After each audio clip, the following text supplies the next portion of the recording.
In South Africa, at least 14,000 people gathered inside a Johannesburg cricket stadium Tuesday to hear former U.S. President Barack Obama deliver a speech on the eve of the 100th anniversary of the birth of anti-apartheid icon Nelson Mandela. Obama told the crowd strongman politics are ascendant suddenly, whereby elections and some pretense of democracy are maintained, the form of it.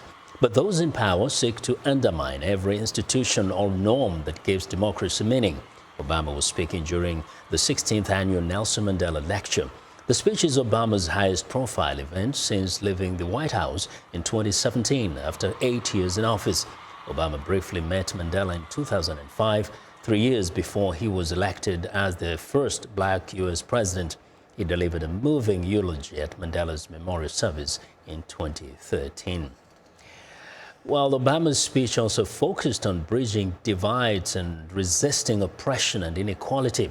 For more perspective on the significance of that speech, as well as Obama's relationship with Africa, I'm joined in studio by Grant Harris, CEO of Harris Africa Partners. He was previously President Obama's senior advisor on African affairs in the White House. Mr. Harris, welcome to Africa 54. Thank you for having me. So first, let's talk about the speech. Break down a little bit, what you got out of this speech, how significant it was, and what it really means for the continent. I think the speech was very significant, and it was significant for the continent, but this speech really had global implications. And this was a speech about what it means to be a citizen, what it means to be confronting some of the strongman politics, as you said, that we are seeing really sweep across many countries. And it poses a question that we all need to answer individually. How are we going to confront these trends? How are we going to stand up for the ideals and the values that we hold dear? Mm-hmm. And we know that President Obama, over the time that he was president, there were expectations just about throughout the continent of what he will do for the continent of Africa. What would you say, in few words, was his legacy, or is his legacy as far as Africa is concerned? I think President Obama has a strong legacy in a couple of regards. He really focused on youth and supporting young African leaders, which I think is a critical challenge right now. Can African leaders, with the help of international partners, create the jobs and the opportunities for this young population to really thrive and bring back what is needed to their community?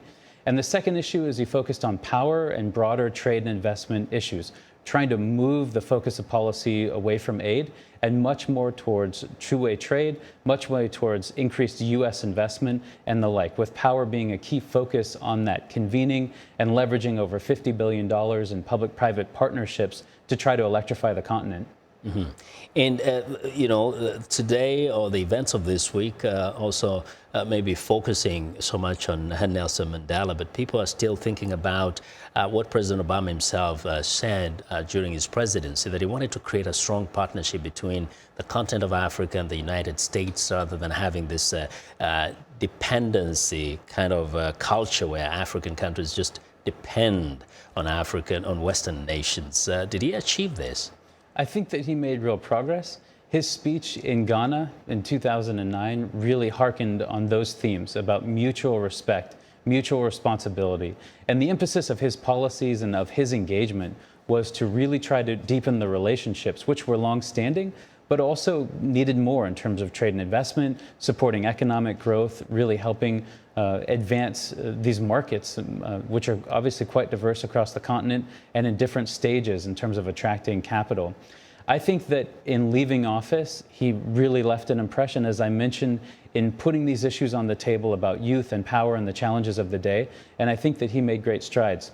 Is any administration perfect? Absolutely not. In hindsight, there are other things I would have loved to have done as well. But I think it's a proud legacy in terms of engaging the continent, notwithstanding that the expectations when he took office were exceedingly high.